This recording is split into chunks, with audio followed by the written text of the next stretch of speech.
घोट हिन कुर्सी ते जॾहिं चाचा डूंगर खान वेंदो हो न ऐं सावल हुनजो कमदार हुयो, तॾहिं असांजे ॻोठ में वॾो अमन हुयो। अस्सलाम वालेकुम बाबा साईं। अची वियो मुंहिंजो शींह पुटु अची वियो। कीअं आहियो बाबा साईं? तबियत सही आहे? ठीक जबरदस्त।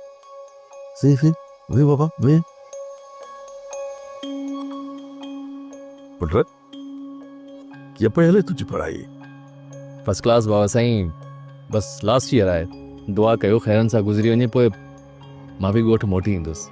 हाँ बाबा, मूंखे बि इहो ई इंतज़ारु आहे। सच पुछे त हिन मुंहिंजी कुर्सीअ मूंखे ॾाढो थकाए वेठो आहे।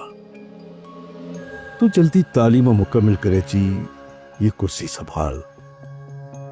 हाणे हिन कुर्सीअ जो वज़न मूंखां गुर थी वियो यार। बाबा साईं, कुर्सी ते वेहण खां केरु थकंदो आहे? ऐं शाबस हिन कुर्सी खे हुजे जेको अञा ताईं तव्हांजो वज़न खयों थी अचे। पुट तोखे ईअं लॻे थो त हिन वक़्त ताईं हीअ कुर्सी मुंहिंजो वज़न खयूं पई अचे ऐं मां कुर्सीअ मथां वेठल आहियां। पर बाबा, जॾहिं हीअ कुर्सी मूं अव्हां जे हवाले कई, तव्हांखे पोइ ख़बर पवंदी त हिन कुर्सीअ जो केतिरो वज़न आहे। पर मूंखे पूरी उम्मीद आहे तव्हां हिन कुर्सीअ खे ख़ुलूस दिल, नेक नियती ऐं ऑनेस्टी सां संभालींदो। इंशाल्लाह। पहिरियों मां सम्झंदो हुयुसि त हिन कुर्सी ते वेही सिर्फ़ हुकम हलाए सघिजे थो, पर बाबा साईं तव्हां सही चवंदा।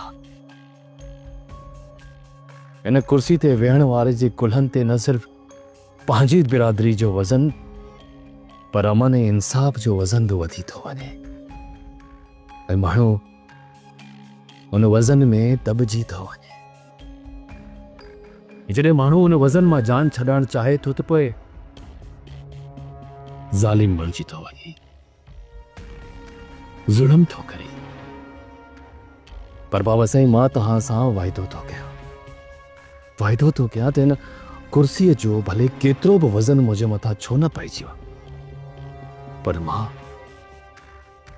इंसाफ़ जो दामन कॾहिं बि न छॾींदुसि।